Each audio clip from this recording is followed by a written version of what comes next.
Halo. Eh, Halo, halo, halo. halo, selamat datang Pak. Halo, selamat siang, Pak Ilham. Ya, Sorry selamat nih, datang ada Mr. Kevin. masalah teknis. Kok nggak mau buka di komputer dianya? Hmm. Di handphone bisa, tapi di Mhm. komputer tidak bisa. Tapi mungkin nggak apa-apa. Saya bisa coba dari handphone aja deh, kalau gitu ya. Hmm. Oke, oke, Mr. Kevin mungkin kita langsung mulai aja ya. Ya, Oke, ya. Kalau nah dari handphone bisa share nggak ya? Oh, bisa ya. eh, dari Tidak. handphone sih, Udah dikirim. Udah. Oh, udah dikirim ke Pak Ilham ya?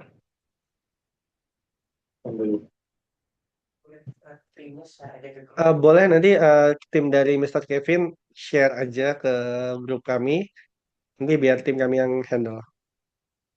Iya, sudah dikirim ya, Chris ya. Hmm. Oke, oke. Hmm.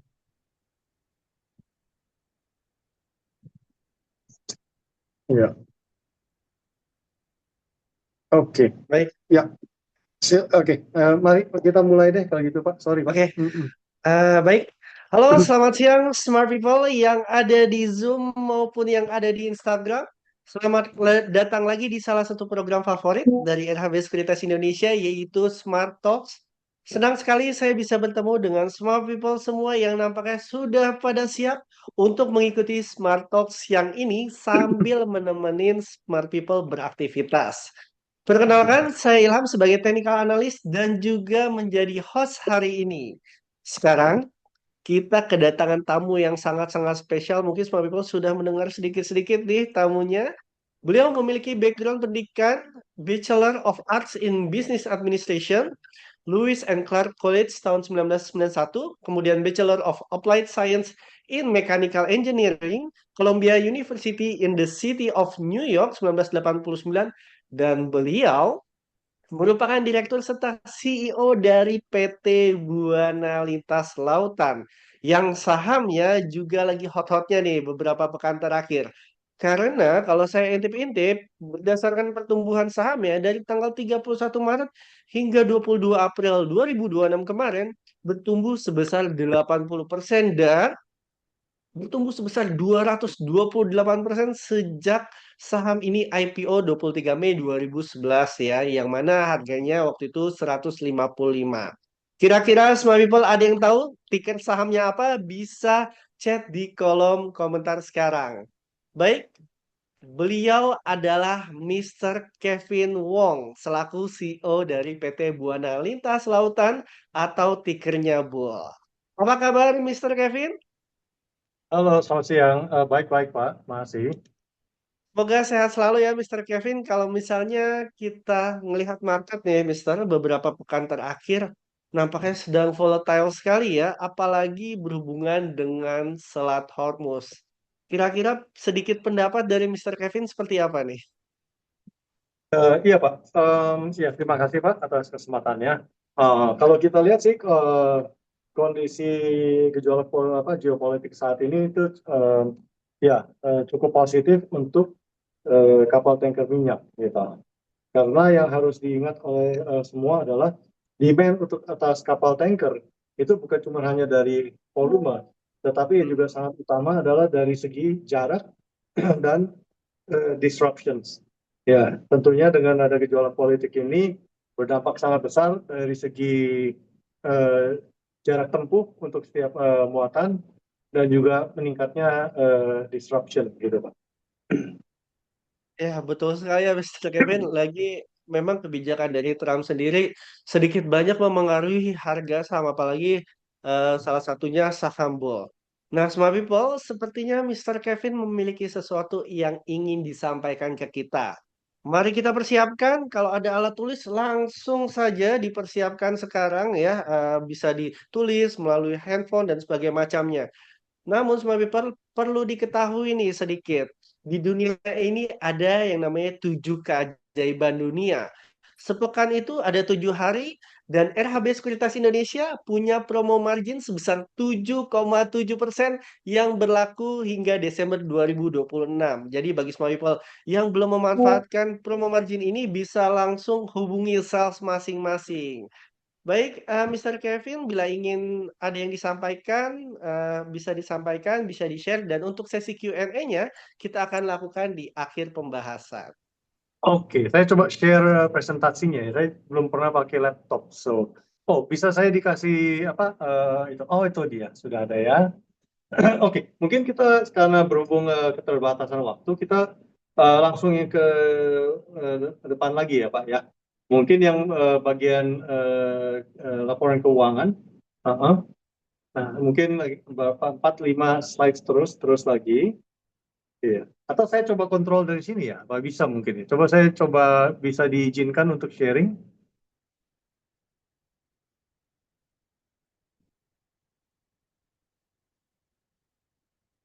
Eh, Oke,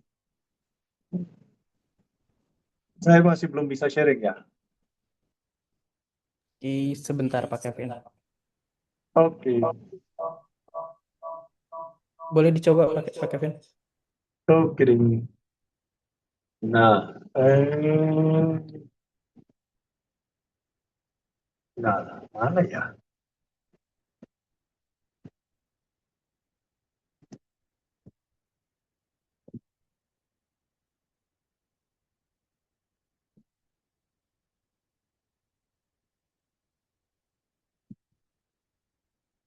Maaf ya, ini lagi ada masalah, nggak tahu kenapa nggak bisa pakai.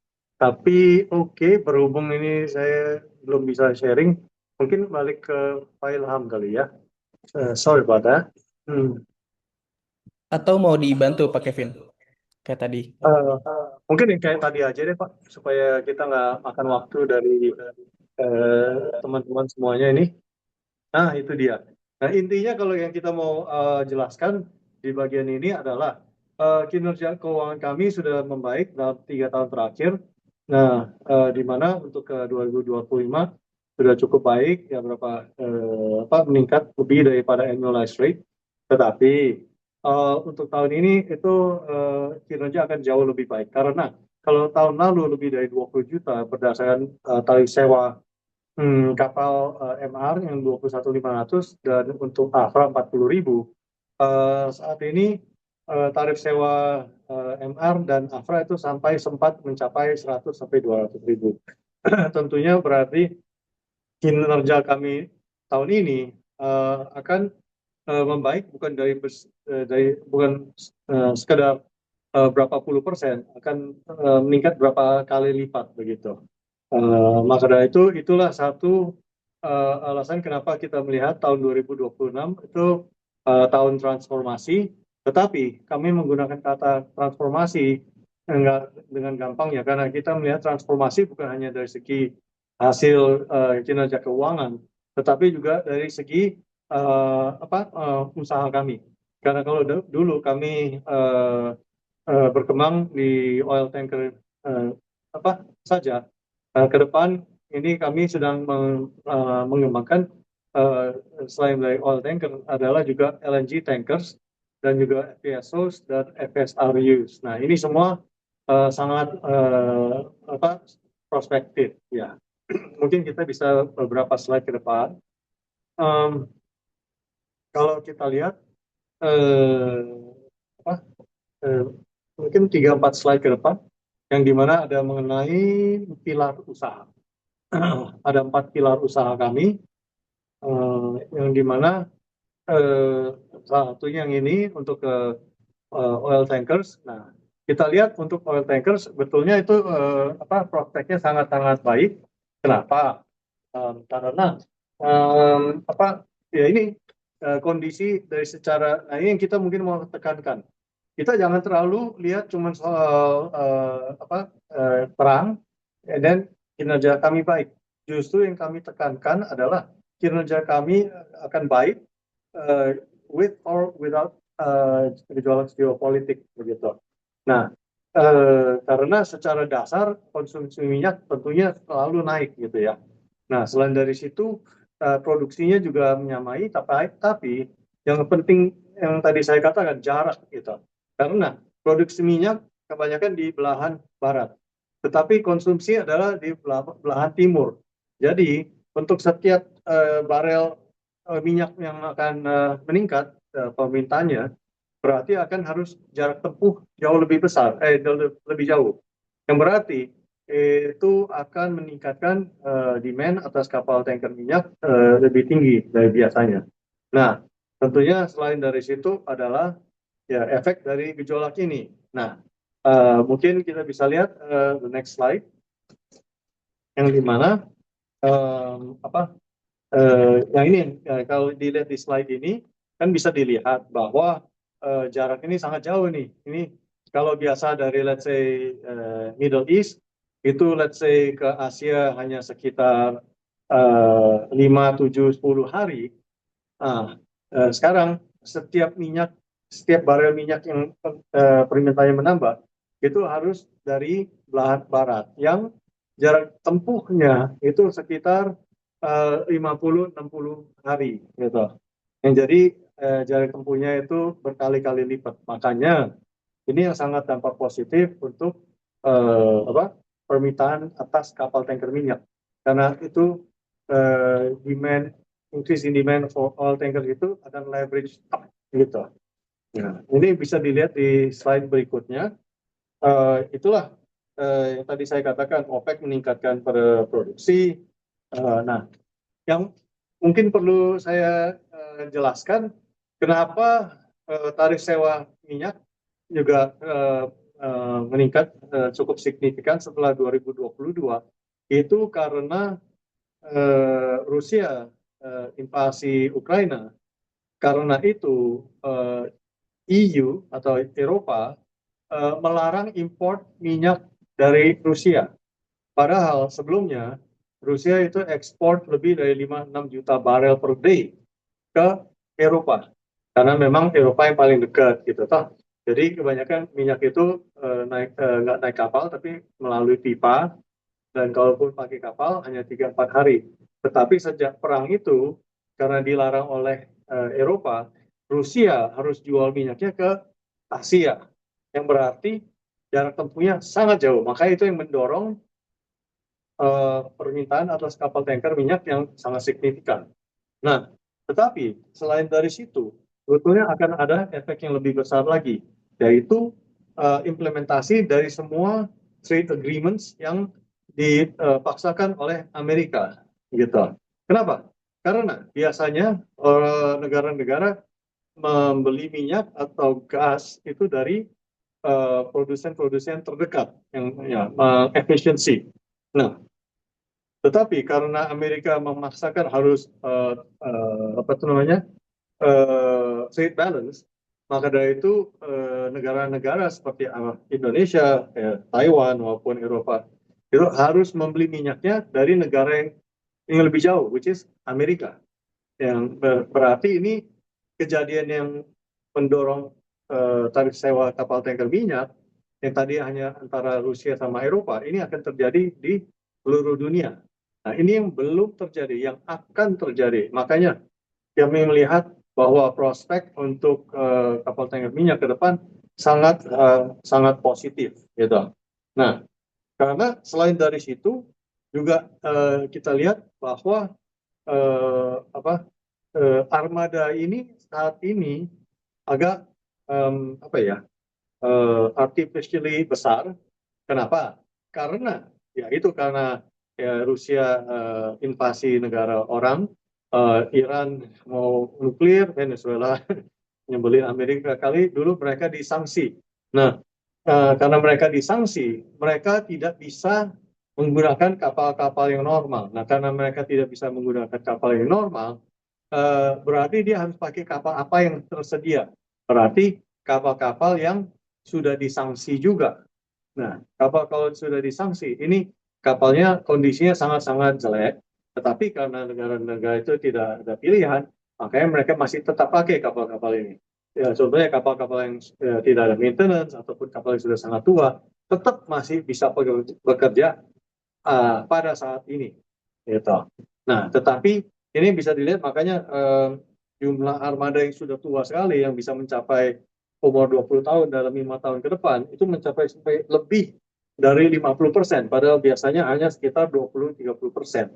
Nah, ini yang apa tuh nanti bisa saya jelaskan di mana kalau negara-negara ini sudah tidak disanksi lagi, ini kapal-kapal akan hilang karena tidak bisa dipakai lagi, dan itu yang akan tetap mendorong tarif sewa, karena kalau kapal-kapal ini tidak bisa dipakai kembali berarti supply turun drastis gitu. Jadi efeknya ke depan pun untuk jangka panjang sangat positif. Belum lagi tentunya akibat dari gejolak politik Iran dan juga dari efek cornering dari pasar tanker minyak ini. Nah, mungkin bisa dilihat di slide berikutnya. Apa itu situasi di Iran sudah kami antisipasikan karena sebetulnya presentasi ini kami siapkan di Februari 25, jadi sebelum gejolak geopolitik ini. Yang pada saat itu kami sudah katakan situasi ini hanya akan 3 possibility. 1, blokade yang ketat. 2, pecahnya perang. Dan ketiga adalah damai. Nah, kita sudah lihat fase pertama yang jelas, pecahnya perang. Itu kami sudah jelaskan positif, karena yang tadi saya katakan. Kedua, yang sudah mulai diterapkan juga adalah blokade. Gitu. Ini sama seperti yang di Venezuela. Nah, yang bisa kita lihat, pelajar dari Venezuela, itu adalah saat poin yang ketiga terjadi, itu kapal-kapal yang disanksi tidak bisa dipakai kembali. Contohnya kayak di Venezuela, sebelum diambil alih Amerika, semua kapal yang ke Venezuela adalah kapal yang sudah disanksi. Setelah diambil Amerika, semua kapal yang ke Venezuela tidak ada yang disanksi karena tidak diterima lagi. Nah, ini akan terjadi kalau saatnya di suatu titik perang antara Iran sama Amerika sudah bisa berdamai, gitu. Nah, jumlah kapal yang disanksi ini jumlahnya dari tahun ke tahun meningkat, seperti yang bisa dilihat di chart yang sebelah kanan bawah. Sampai di titik sekarang itu sudah sekitar 17-18% dari semua kapal tanker minyak di dunia telah disanksi. Nah, ini makanya bila nanti suatu saat sudah ada perdamaian, ini yang akan malah mendorong tarif sewa untuk kapal tanker minyak, gitu. Jadi maka itu kami bisa berkeyakinan untuk jangka yang cukup panjang bahwa tarif sewa kapal tanker minyak akan tetap sehat dan lumayan tinggi. Maka dari itu kami berencana by middle of this year kita sudah mengembangkan armada kami, di mana armada kami akan meningkat cukup banyak by middle of the year. Nah, selain dari situ, kalau dilihat di slide berikutnya bisa dilihat suatu kejadian yang belum pernah terjadi dalam sejarah, ini baru kali ini terjadi, yaitu adalah kalau biasa suatu perusahaan kapal tanker minyak itu tidak pernah bisa mengendali pasar, ya karena market share-nya paling di bawah 10%, 8%. Sejak beginning of this year, for the first time in history, ada suatu perusahaan Sinopor dan juga dengan Aponte itu mengendalikan lebih dari hampir 40% dari armada VLCC dunia yang compliant. Yang tentu ini efeknya sangat-sangat besar. Nah, tentunya kalau di suatu pasar sudah dikendalikan oleh suatu party, tentunya pasar itu cenderung akan mengalami pricing power yang cukup signifikan. Ya, maka dari itu kita lihat, waktu saya katakan ini, presentasikan ini di Februari 25, saya katakan tarif VLCC itu bisa sampai 200-300 ribu, dan seperti kok tinggi banget. Sebetulnya setelah pecahnya perang, dalam waktu-waktu tertentu, tarif sewa untuk VLCC sempat sampai 500, 700, 900 ribu. Jadi memang semua faktor ini yang cukup positif mendorong strong underlying untuk kapal tanker minyak. Nah, selain dari situ, di slide berikutnya, kami juga sangat berfokus ke LNG tanker karena kami lihat sudah dari dulu kita monitorkan LNG tanker market is very positive. Nah, nanti saya jelaskan kenapa sekarang kita bisa masuk.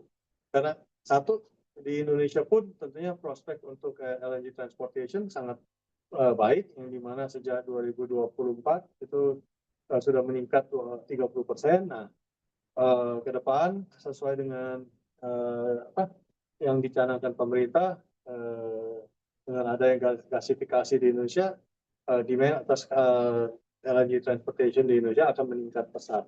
Nah, tapi selain dari situ kita lihat dari segi internasional, karena nah itu yang saya mau tekankan. Kami boleh bilang satu-satunya perusahaan di dunia yang bisa bukan hanya benefit di pasar domestik yang ada proteksi melalui coverage, tetapi juga bisa bersaing di internasional dan tentunya pasar yang jauh lebih besar. Ini kami bisa karena memang dari dulu kami fokuskan kapal-kapal kami untuk bisa memenuhi standar quality dan safety internasional. Nah, maka dari itu kami satu-satunya perusahaan tanker minyak Indonesia yang bisa beroperasi mainly di luar negeri. Ya, dan tentunya ini signifikan karena tarif sewa di luar jauh lebih tinggi daripada di Indonesia saat ini. Nah, mungkin kita lihat slide berikutnya, saya mungkin bisa jelaskan kenapa kami sekarang berkembang di pasar LNG tanker, gitu. Kalau boleh dimajuin slide-nya satu. Nah, itu karena kita sudah lihat LNG tanker market itu sangat premium, gitu. Bisa slide-nya dimajuin satu dong? Baik, sebentar, Pak. Sip. Kayaknya hang gitu. Nah, di sini kan bisa dilihat di sini LNG tanker market itu sangat premium dari tahun ke tahun. Tarif sewa yang tinggi terus gitu. Nah, untuk pertama kalinya dalam sejarah tarif sewa tanker LNG anjlok total di paruh kedua tahun 2024 sampai hampir mostly 2025. Kenapa? Karena di Januari 2024 Biden itu menghentikan semua konstruksi ekspor terminal baru di Amerika, yang berarti a lot of LNG production terlambat jalannya, padahal kapal-kapal masuk, makanya anjlok. Nah, ini yang sangat baik buat kita, karena memang sebelumnya kita tidak ada kapal LNG. Nah, maka dari itu mulai dari Desember, kita pertama kalinya menerima kapal LNG tanker, dan setelah itu kita sudah beli 2 lagi, dan sebentar lagi hopefully kapal keempat, karena kami lihat prospek pasar ini sangat positif. Nah, ini saya diingatkan waktu sudah singkat. Mungkin next slide. Nah, mungkin satu slide lagi, 2 slide ke depan, please. Satu lagi. Nah, bisa dilihat di sini bahwa saat ini itu kita sedang masuk ke tahap perkembangan LNG ketiga. Growth phase ini yang paling besar, paling signifikan dalam sejarah, karena dalam tahun-tahun ke depan ini, cuma hanya beberapa tahun ini, produksi LNG diperkirakan akan meningkat lebih dari 2 kali lipat, karena lebih dari 200 juta ton per annum capacity.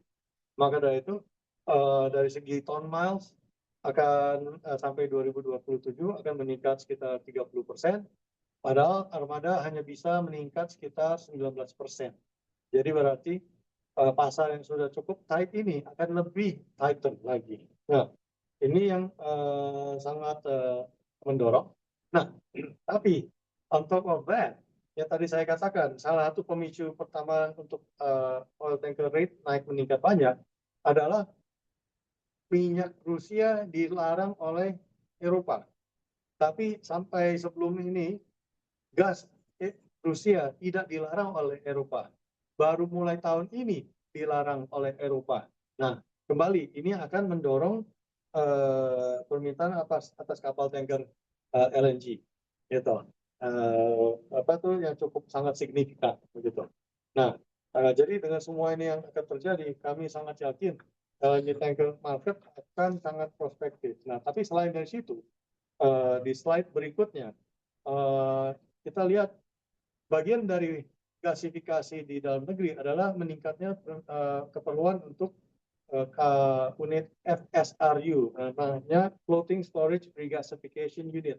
Basically yang menerima LNG, terus digasifikasi, disalurkan ke dalam kepada konsumen.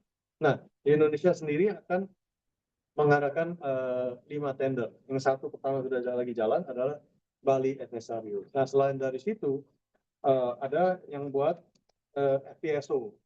FPSO yang di slide berikutnya adalah unit produksi minyak dan atau gas gitu. Nah, ini kita lagi ikut tender untuk 3 proyek FPSO yang sangat-sangat signifikan. Yang FPSO, FSRU ini semua proyek-proyek signifikan. Satu proyek bisa sekitar 1 miliar dan juga bisa kontrak revenue-nya bisa beberapa miliar gitu. Nah, karena memang ini kesempatan yang sangat positif, sangat baik, tapi memang memerlukan balance sheet yang sangat besar, maka dari itu sudah dari tahun lalu kami mempersiapkan diri untuk bisa mengembangkan balance sheet kami dan operation kami secara sangat signifikan. Maka dari itu kita sudah yakin dan menjalankan strategic partnership supaya kita bisa menggunakan balance sheet mereka yang jauh lebih besar gitu. Nah, maka dari itu kemampuan kami untuk berkembang bukan hanya secara organik, which is beli kapal satu persatu, tetapi juga inorganic, yang dimana kita membeli kapal armada kapal atau perusahaan gitu. Nah, maka dari itu kami yakin kinerja akan sangat baik. Mungkin dilihat slide berikutnya, bisa dilihat sedikit dampak dari perang Iran ini, yang tarif sewa meningkat sampai 150-190%. Nah, terus kalau ada di slide berikutnya bisa dilihat karena faktor jarak. Nah, kita ambil contoh aja kayak yang LNG deh paling gampang. Nah, orang pikir, oh, Qatar LNG nggak bisa produksi, berarti volume turun, berarti demand atas kapal tanker LNG akan menyusut. Itu salah. Kenapa? Oke, LNG Qatar drop 80 miliar million ton per annum. Nah, tapi yang tadi saya katakan di beberapa slide sebelumnya, tahun lalu aja sudah meningkat 47 juta ton per annum. Tahun ini diperkirakan akan meningkat 50 juta ton lagi, dari 97 juta ton. Lebih dari cukup untuk menggantikan Qatar LNG. Nah, tapi kita ambil yang lebih konservatif lagi. Let's say in the short term, hanya setengah yang bisa diganti. Nah, hanya setengah yang diganti pun dan Qatar LNG mati seumur hidup, tetap permintaan atas kapal tanker LNG akan meningkat sekitar 24%. Kenapa? Karena kebanyakan LNG-nya Qatar itu ke India. Cuma 3-4 hari, contohnya. Nah, sekarang India nggak bisa dapat dari Qatar, masa dia nggak pakai gas? Berarti dia akan beli. Dari mana? Amerika. Dari Amerika. Itu jaraknya itu sekitar, 40-45 hari. Jadi yang tadinya dia pun cuma perlu let's say 100 kapal, sekarang dia harus pakai berapa ini? Oke, ekstrim. 4.000 kapal. Ya, apa ya? Jadi multiplier efeknya sangat-sangat besar. Makanya tadi kita hitung yang bisa dilihat di slide berikutnya lagi, itu kita sudah hitung dengan hati-hati bahwa walaupun Qatar tidak produksi sama sekali dan hanya setengah yang digantikan oleh Amerika, tetap demand untuk kapal tanker LNG akan meningkat 24%. Maka dari itu kami sangat yakin tahun ini kinerja kami akan sangat jauh lebih baik daripada tahun lalu. It's not even comparable actually. Nah, tapi mungkin sekarang karena waktu sudah sangat singkat, boleh lanjut ke Q&A gitu ya Pak. Baik, terima kasih Mr. Kevin untuk insight-nya nih. Mungkin semua people yang memiliki keresahan dan juga pertanyaan mengenai saham bull bisa ditanyakan di question box ya. Ada beberapa pertanyaan Mr. Kevin yang sudah penasaran nih semua people. Saya coba bacakan ya. Ini juga saya cukup penasaran sih. Seperti ini dari pertanyaan Pak Usman. Siang Pak Kevin, semoga sehat semuanya sekeluarga. Pak Kevin, mau nanya Pak Kevin, seperti yang kita ketahui, perusahaan transportasi pengangkutan di Indonesia ini cukup banyak dan secara harga bersaing. Bagaimana menanggapi hal tersebut? Apa ada kelebihan dari Bull dibanding sistem pengangkutan yang lain? Nah, oke. Karena itu pertanyaan yang baik, Pak Usman. Nah, kalau dilihat kan memang perusahaan perkapalan banyak, tetapi yang fokusnya untuk pengangkutan minyak itu jauh lebih sedikit. Kalau yang banyak yang lain juga kan pengangkutan batu bara. Nah, kalau kita lihat yang angkutan minyak pun sebetulnya strategi kita semua masing-masing berbeda. Di mana kebanyakan yang dalam negeri fokusnya hanya di dalam negeri. Nah, berarti kebanyakan semua itu adalah dalam long term charters gitu ya. Nah, dengan charter rakyatnya stabil, tetapi ya tentunya tidak akan bisa mendapat keuntungan dari pasar yang lagi naik gitu. Nah, kalau kami dulu memang semuanya juga time charter, tetapi karena kami melihat prospek di luar itu sangat lebih baik, maka dari itu kita berangsur-angsur mulai ada juga yang beroperasi di luar sampai di mana sekarang kami hampir semua kapal kami bekerja di luar negeri gitu. Nah, ini juga bukan sesuatu yang bisa terjadi dalam sekejap karena kapal-kapalnya pun harus ada memenuhi standar cap rating dan juga SIRE dan juga TSME banyak itu yang semua di Indonesia nggak diperlukan. Jadi Ya. kalau orang mau keluar dia basically harus ganti kapal dan itu nggak gampang Hmm, kan, bukan cuma ganti kapal tapi juga krunya gitu. ya. Jadi without exaggeration kami Mhm. satu-satunya perusahaan kapal tanker yang Indonesia yang bisa Ya. mendapat rezeki dari apa ya pasar luar negeri yang sangat baik. Ya. Baik, terima kasih Mr. Kevin. Semoga terjawab. Pak Usman, next question ini juga dari Pak Hanan Jati Winugroho. Kapal LNG pertama MT Gas Garuda disebut-sebut akan mulai berkontribusi penuh pada pendapatan mulai tahun 2026. Apakah kapal tersebut saat ini sudah beroperasi penuh dan telah mengamankan kontrak jangka panjang atau masih beroperasi di pasar spot? Ya, oke. Kapal kami Gas Garuda memang yang pertama dalam sektor LNG. Nah, setelah kita persiapkan semua dan dia sudah mulai bekerja secara penuh. Nah, sekarang mainnya di spot. Dan sebetulnya Nah, kami cukup satisfied dengan main di spot saja, especially yang seperti saya katakan, kami mhm, berkeyakinan tarif sewa di pasar akan meningkat cukup pesat gitu. Saat ini ya Indonesia mungkin 45, 50, 60 ribu per day gitu. hmm, Nah, tetapi juga kami tetap melihat bagaimana kalau memang ada prospek untuk disewakan dengan tarif hmm, yang cukup baik, ya kita juga terbuka untuk itu. Karena memang kita juga planningnya untuk menambah beberapa kapal LNG lagi. Jadi memang kita suka ada balance-nya gitu. ya, ya kalau bisa ya why not ya Pak? Ada Yang opportunity penting lainnya. untungnya lumayan lah. Ya, oke Mr. Kevin. Dan untuk pertanyaan selanjutnya dari Pak Azaris Hardian. Berapa target penambahan armada LNG di tahun 2026 dan apakah rencana ekspansi ke LNG ini ada korelasinya dengan rencana peningkatan produksi gas Indonesia? Ya, eh, pertama-tama kami melihat potensi pasar kami bukan hanya di Indonesia, which is memang sudah pasar yang cukup sangat signifikan karena Mhm, kita negara archipelago, tetapi kami juga melihat bahwa prospek pasar kita adalah di luar negeri juga. mhm, Karena tentunya pasar luar negeri lebih besar lagi.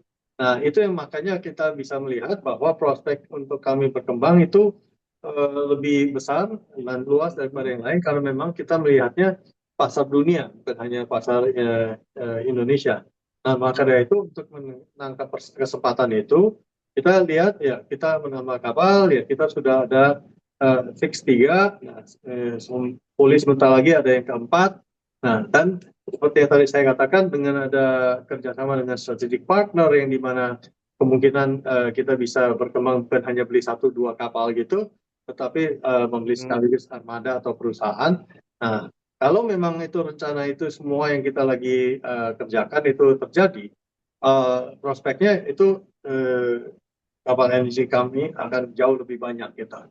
Nah, tapi selain dari situ, memang kita juga sudah mematangkan rencana kami untuk meningkatkan armada oil tanker kami juga, yang Ya, kita targetkan ya by middle of the year sudah double, ya.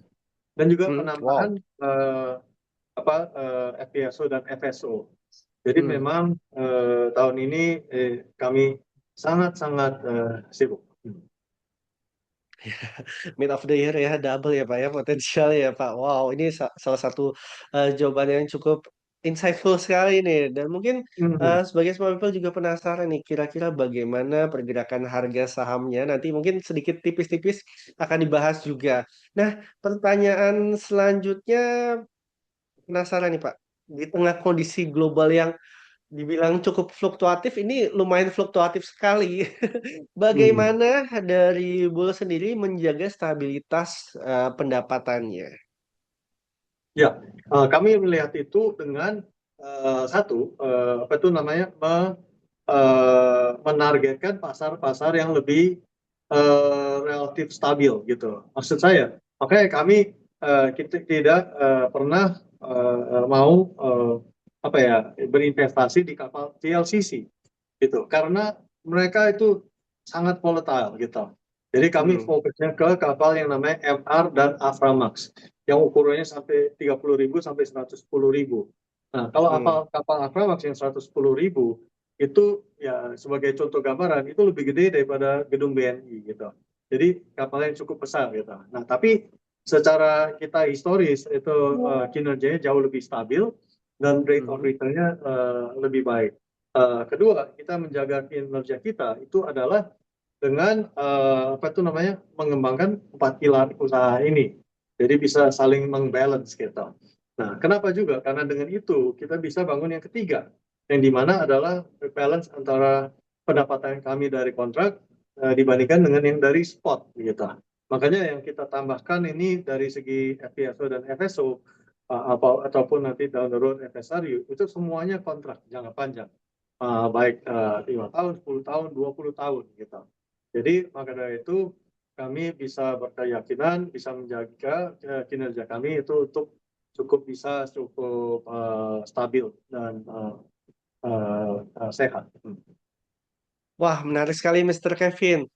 Oh ya, Smart People kan tadi pagi ada salah satu event lagi ya dari program Reliabilitas Indonesia itu Morning Stock Pick. Terus ada yang bertanya nih, Smart People, saham Bull seperti apa secara teknikal? Nah, kurang lebih saham Bull ini masih berada di atas supportnya 560 dan potensial ya saham Bull targetnya ke 685 dan ketika breakout di atas 685, next potensial upside-nya ke 815. Itu secara teknikal dan banyak sekali insight-nya secara mungkin fundamental dan kinerja keuangan yang telah disampaikan Mr. Kevin.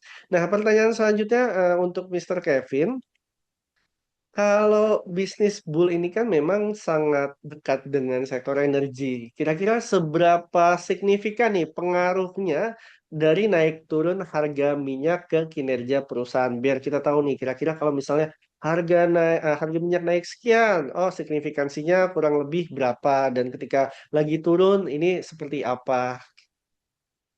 Nah, sebetulnya harga minyak atau gas tentunya ada dampak, karena kalau harganya terlalu rendah banget ya kan orang cannot afford to bayar apa ya logistiknya. Tetapi dengan harga si minyak yang sudah lama ini di atas 60 ke atas, Hmm, sebetulnya apa itu namanya, itu sangat mendukung untuk tarif sewa minyak. Karena apa? hmm, Karena secara persentase nilai dari transportasi itu masih jauh di bawah dari nilai muatannya di bawah 10%.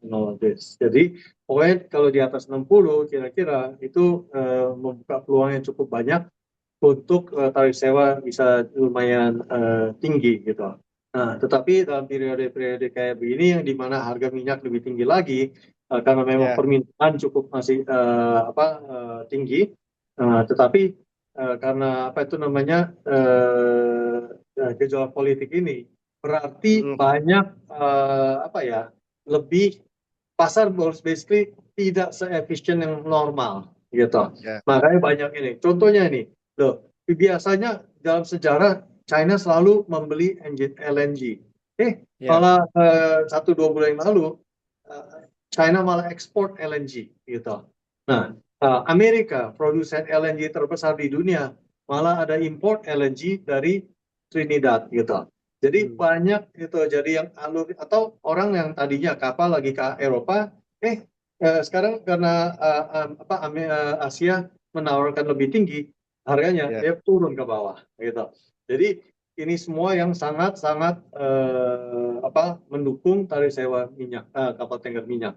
Nah, that's related to harga minyaknya sendiri. Nah, tetapi ada suatu faktor lagi yang Ya. interesting belum terjadi, Mhm. tapi kemarin terjadi. Contohnya, Mhm. nah kalau sekarang karena kapal-kapal nggak bisa lewat Straits of Hormuz, berarti apa? Ya. Banyak kayak Saudi itu kirim minyaknya ke Red Sea, gitu. Mhm. Dia ke Red Sea, terus pakai Mhm. kapal keluar dari Red Sea.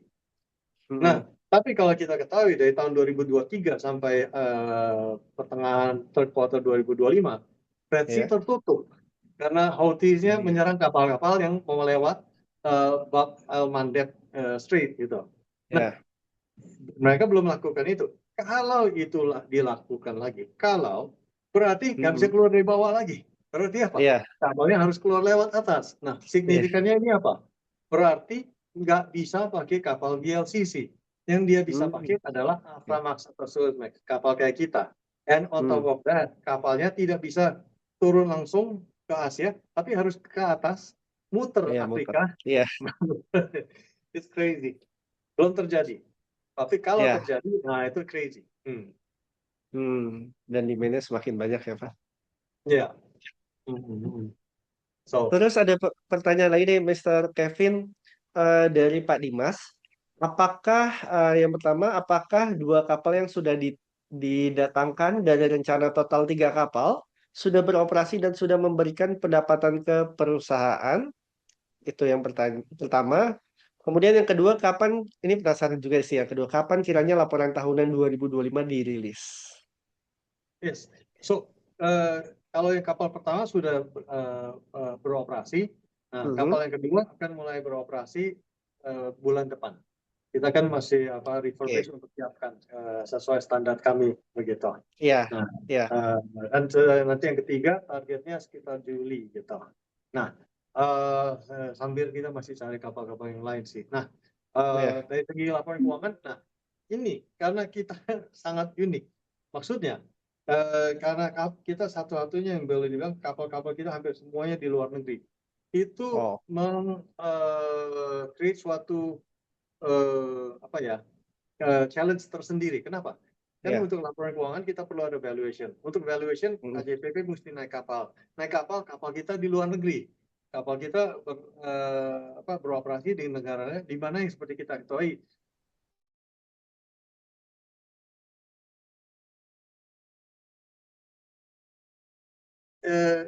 nggak cepet. Dan yet Iya. kapal ya seperti tadi saya katakan tadi mau ke sini bisa berubah sini di sini. Jadi itu yang challenge-nya kami. Tapi kami targetkan bisa kita terbitkan sometime early next week. Nah, itu info yang menarik sih, Mr. Kevin. Nah, terus ada pertanyaan lagi, seberapa sensitif kinerja Bull terhadap harga charter rate? Kita definitely kinerja kami sangat tercermin dari tarif sewa kami gitu. Karena memang Oke. kalau kapal itu boleh bilang hampir fixed cost business kita.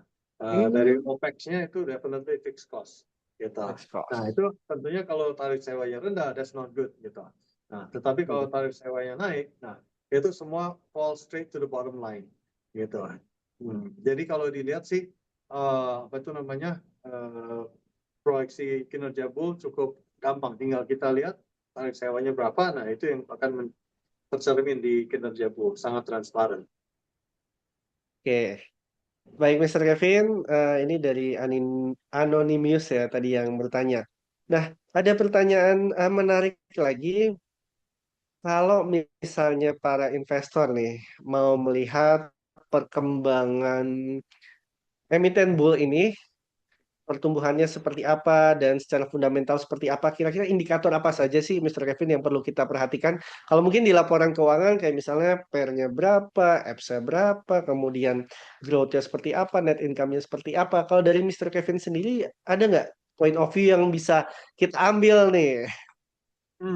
Ya, kalau kita lihat sih tentunya bottom line-nya kami lah ya. Di mana itu kalau especially market kayak sekarang dan yang ke depan akan ke depannya pun itu yang akan tercermin di laba bersih kami yang seperti tadi saya katakan, kita nggak melihat peningkatan berapa puluh persen, tetapi berapa kali lipat begitu ya. Ya. Nah, apa itu? Nah, dari segi kinerja kita pun juga kita sudah membuktikan dari sebelum-sebelumnya di mana kami cukup mampu untuk bisa mengmanage rapid growth gitu. Maka dari itu kami sangat berkeyakinan dengan berfokus ke 4 pilar bisnis ini itu kita bisa meningkatkan kinerja kami secara berkesinambungan. Dan juga ya tentunya akan banyak news flow juga gitu ya, karena memang ini kan yang akan secara kontinu akan terjadi. Nah, justru untuk mendukung kinerja rencana kami untuk mengembangkan 4 pilar ini, maka itu kami juga sedang menyiapkan corporate action untuk rights issue untuk memperbesar balance sheet kami. Wah, sedikit spill bocoran menyiapkan right issue ya. Iya. Mungkin ini pertanyaan terakhir ya, Mr. Kevin. Apa fokus utama manajemen pool dalam 1 hingga 2 tahun ke depan yang bisa menjadi perhatian para investor? Yes. Justru kami bisa sangat berkeyakinan untuk sampai 2029 karena galangan kapal itu sudah penuh semua. Berarti tidak bisa ada surprise on the upside, on the supply side gitu. Nah, karena itu kita bisa ada keyakinan untuk kestabilan dari pasar tarif sewa kapal tanker minyak ini. Nah, dengan itu makanya kita bisa berkembang dengan rapidly karena bagusnya sebagai perusahaan kapal yang berfokus di internasional untuk berkembang gampang karena there's always kapal yang available untuk kita bisa beli.